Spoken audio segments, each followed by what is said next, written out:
This is Campbell Easton reporting for Good Morning Grahamstown. Good morning, Grahamstown. Good morning, Grahamstown. Good morning, Grahamstown. Good morning, Grahamstown.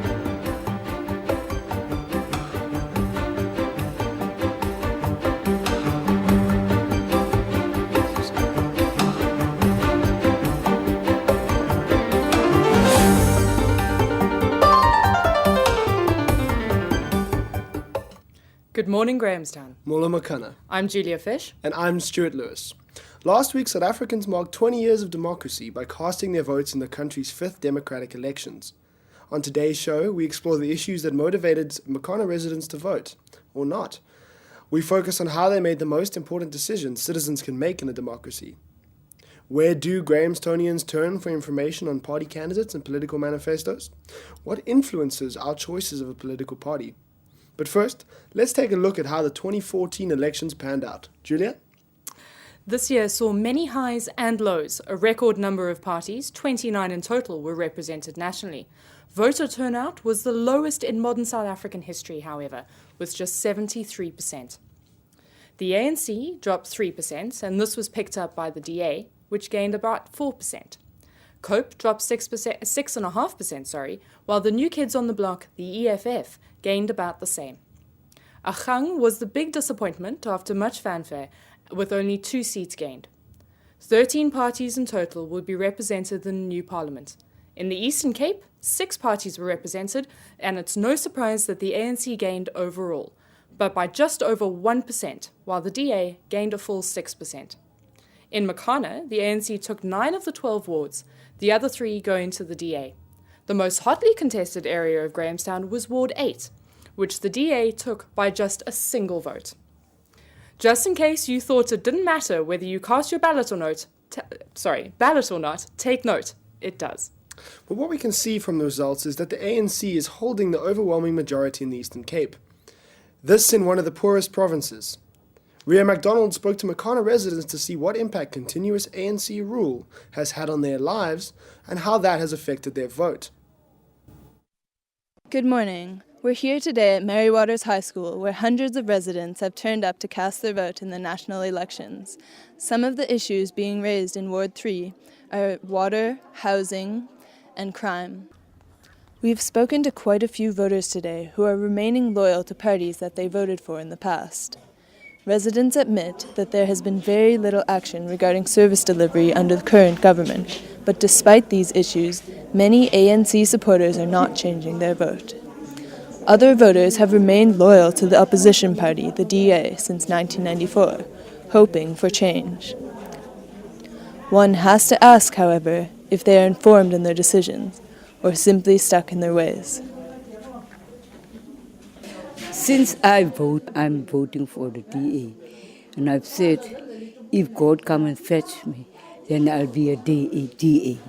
From what we have heard, residents believe the government has a long way to go in regards to social accountability.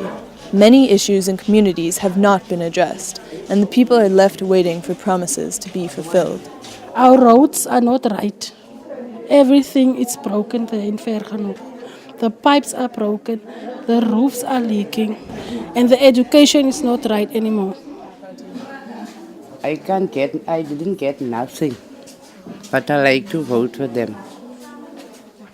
My biggest issue was unemployment. I've struggled for 2 years to get an employment. My younger sister is also a graduate, but is struggling to get employment here in South Africa. Whatever the outcome of these elections, issues with Nkandla are still at the back of people's minds. However, not everyone has a problem with the current president's spending. Everything is good to us because of ANC. I'm not going to say I'm not voting, it's because of Nkandla issue. I'm going to vote because of this land. The people are dying for that, you know. Mandela and other comrades. Thank you, President, for everything you gave to us. He's a president for life. So today we have seen that many residents are sticking to the same parties they have voted for over the years. Whether for better or worse remains to be seen. This is Rhea Macdonald reporting for Good Morning Grahamstown. Back to you. So, Stuart, it seems that some voters haven't changed their allegiances despite the issues or the failure to deliver on election promises. Yes, Julia, but this begs the question, how are these voters informed? Where do voters turn for information? Our roaming reporters took to polling stations to find out. Here is what you had to say. Where did I get my information about today? Most of it came from the internet, I guess, and news networks and media houses and things like that. There's been tons of election debates and political debates on campus as well as on TV. SABC has been broadcasting tons of debates. Twitter is a fantastic source of information. I've always prayed, I've got a big picture there where God stands with the Bible, and I've asked God to give me, and I've been praying, and God sent me. He sent me to me as I'm standing here.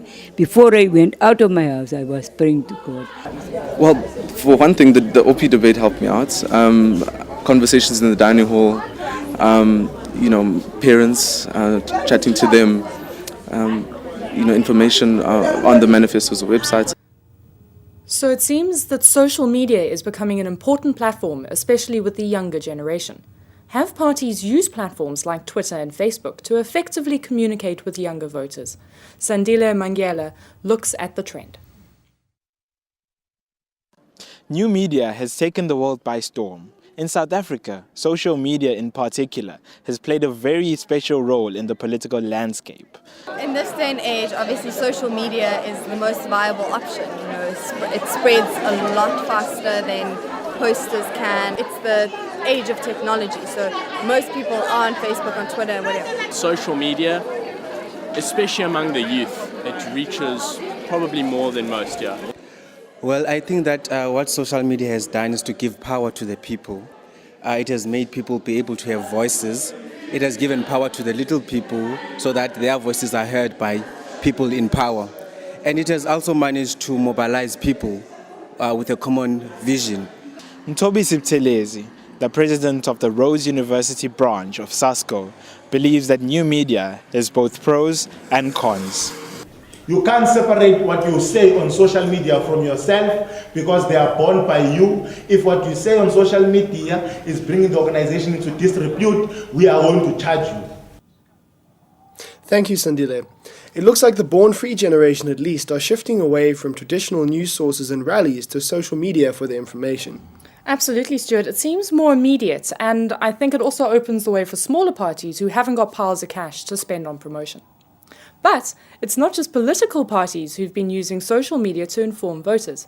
At Rhodes University, student news organisation the Oppidan Press successfully used Twitter to include youth voices in their live-streamed election debate.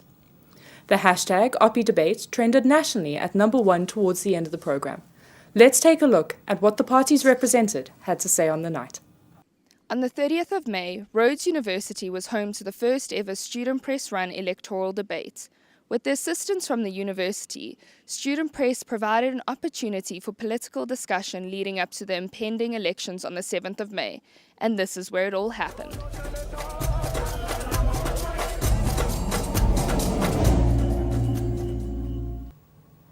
As we mark 20 years since the first democratic elections, South Africans are seeing a changing political landscape and a vastly different political electorate.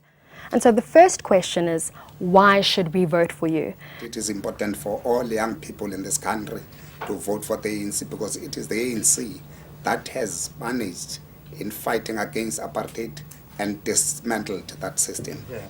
Maphang's plan for entrepreneurship, education, empowerment, effective government and employment comes together to make this town and this university work the way they should. Why in a university town can we not raise our township schools to a higher standard? We have students from 50 countries, but hardly any from our own township school. That South Africa is plagued with a plethora of political, economic and social challenges relating to increasing poverty, inequality, high levels of unemployment, a widening gap between the poor and the rich. The DA will bring change to South Africa. We will grow the economy and create jobs. We will cut corruption and fearlessly tackle crime. We will improve the delivery of housing and basic services through clean, efficient government, as we have done in the Western Cape. This has been Jenna Lillie reporting from Grahamstown. Watching that though, Julia, I have to say, events like the OP debate have been the exception. and I'm not sure that media practitioners, particularly in Grahamstown, have done enough to inform their audiences. I tend to agree with you there, Stuart, because Grahamstown is seen as quite a media-centric environment. We have 2 campus newspapers, the Grokot's Mail community newspaper, 2 community radio stations, and a bustling journalism department. And I think we should have pushed out a lot more information to inform voters. Well, I think the problem here is that voters are moving towards alternate means of sourcing the information, like social media, but at the same time, it is a national election, and therefore voters are more likely to turn to national media outlets for their information than local community news. Absolutely. I guess that's definitely part of it, because national media have the capabilities and the bodies on the ground to be able to look at stories a little bit more in depth. And for a national election, I think that is definitely important. And then I found myself turning to those platforms. So did I. But first, let's just look a little bit more locally for a change. Good Morning Grahamstown reporters visited polling stations on the day to see how people voted. With Election Day finally here, residents are flocking to polling stations, eager to cast their votes and have their voices heard. Here at Makana's Ward 12, citizens were candid, being more than happy to tell us the reasons behind their decision to vote. I'd like to see service delivery being done properly. My main reasoning behind who I'm going to vote for is just to take power away from the ANC. I've always wanted to be an active member of South Africa and its democracy. Some of the changes that I would like to see is definitely in terms of social equality, especially within the Eastern Cape. It's not just blind loyalty. It's loyalty to an organisation that I'm an intrinsic part of. I helped build the organisation, I fought for this vote. But not everybody will be taking part today. With less than half of South Africans registered, it's clear that many feel inclined to abstain from voting. We set out to ask what might be causing a South African to remove themselves from the democratic process. I don't really think there's anybody worth voting for. In the 94 election, voting for Mandela would have been important to me. Or pre-94, actually voting for, I suppose, the PFP or the, whatever's going to oppose apartheid was important. I just don't feel there's the same thing at the moment. I've decided not to vote in these elections. I'm not sure what we've got set up as a system of government really works well enough for me to vote for it, or even to spoil my ballot, which would be a suggestion that if there was a party I could vote for, I would. In addition to those who are abstaining from today's vote, there are also those whose objection is taking a more active role.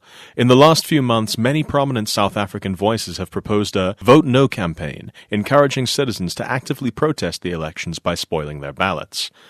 We spoke to a local proponent of the Vote No campaign, founder of the Unemployed People's Movement, Ayanda Kota, to try and understand what might motivate someone to do so.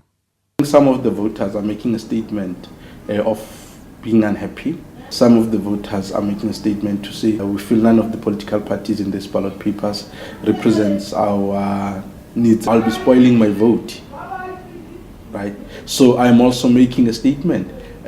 Just as people will be making a statement, we will be choosing a political party of their choice. I'm saying the political of my choice is not in this ballot paper, therefore I'm spoiling it.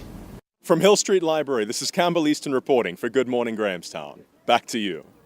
Thank you, Campbell. Can you tell us what the mood was like on the day? It seemed quite positive, actually. There was a far bigger turnout than everyone was expecting, so we saw a lot of smiling faces and a lot of people who were very happy to be involved. Has apathy been a prevailing feature? Well, we spoke to some people who put forward a good case for not voting. But judging from the people who turned out, I would say that apathy isn't prevailing. I'd say there are a lot of people who want to get involved in our country's future. So, Campbell, have you had a chance to vote? Unfortunately not, Julia. I lost my ID and so I wasn't able to register. Thank you to Campbell in the field. Now let's have a look at how they reacted on social media after casting their ballot. Stuart, what were the big trends? Well, Julia, this is the first national election since social media platforms like Twitter really started to take off in South Africa. The first major trend we saw on the day were photos like this.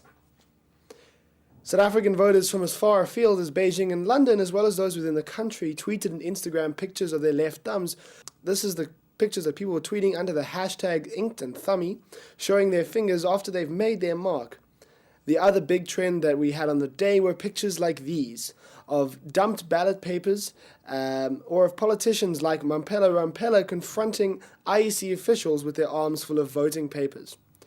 Now, while none of these piles of ballot papers were large enough to actually influence the result in any province or nationally, and all the major parties came out defending the credibility of the elections, outrage on social media was intense, and the pictures quickly went viral.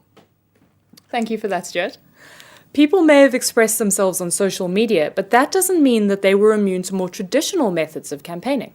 Parties reminded us that there is nothing quite like a table and banners to reach undecided voters. Though, to some, this seemed like last-minute campaigning, Nikho Mageza had a look at some of the conflict between parties and IEC officials on the day. At first glance, it appears that the ANC is doing last-minute campaigning. However, their motive proved to be legitimate. So our understanding is that it's perfectly legitimate to have people wearing the T-shirts, to be in the vicinity of the voting station, to set up voting tables. As you say, coming to the tables is completely voluntary. People stop by if they want to let their party know that they are here and that they've come and they're proud of their vote. This young lady, who was escorting elderly into the voting station, was removed by a party agent and accused of interfering with the voting process.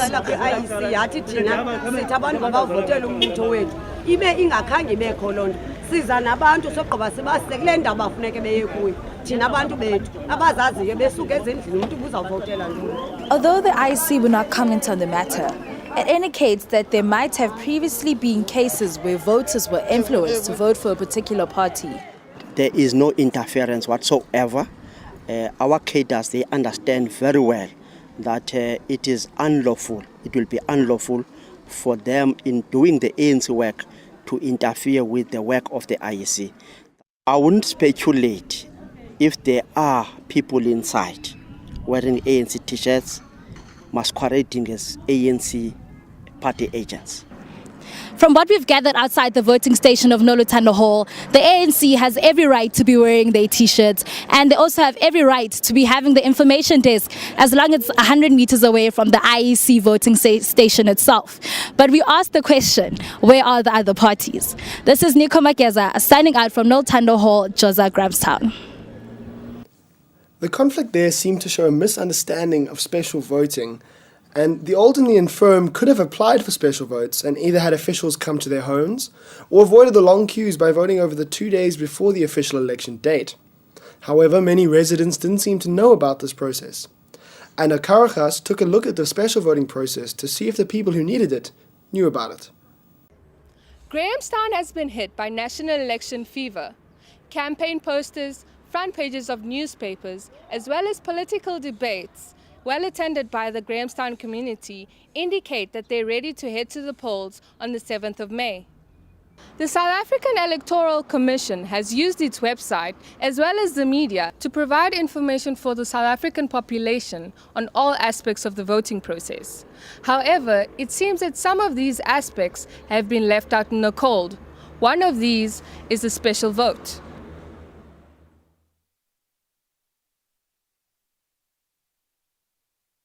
I didn't know that personally, that there were special arrangements for the disabled, for the elderly, and etc. I absolutely don't think I'm going to be voting on the day. It's just not feasible for me physically to be in a long queue for hours on end to vote when I should have gotten the opportunity to vote some other way. We also spoke to Brookshire caretakers, and they, as well as their patients, had no knowledge of the special voting process. So it may seem that only those in the IEC fold were truly informed about it. I did vote. I registered for a special vote, and the process was very simple. The IEC made it very easy for us people that were working today to be able to vote beforehand, and the whole process was handled very efficiently as well. Short and sweet, no time wasted. There may be many more others like Ndebele in the country, and this shows us that it's vital to give media exposure to all aspects of the election process. This is Kharuchas reporting from Grahamstown.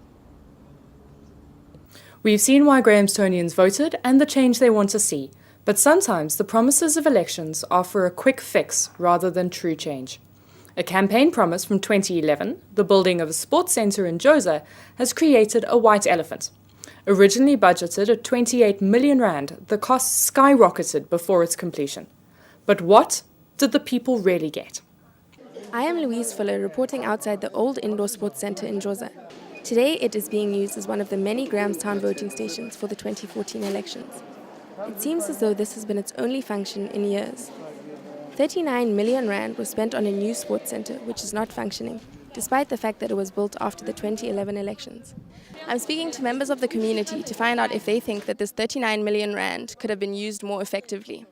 Are you aware that 39 million rand was spent to build this new sports centre?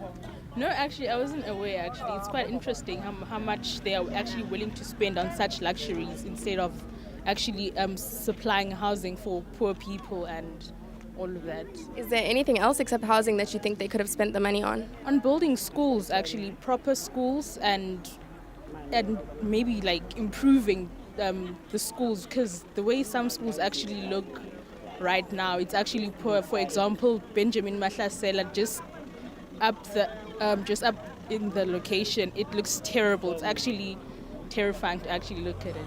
I know that it was built for the people, for the community, but it's not working now, so I can't say it was used wisely. It can be used on something else, like to fix roads. As you can see, the roads that are not right, and houses are not right too.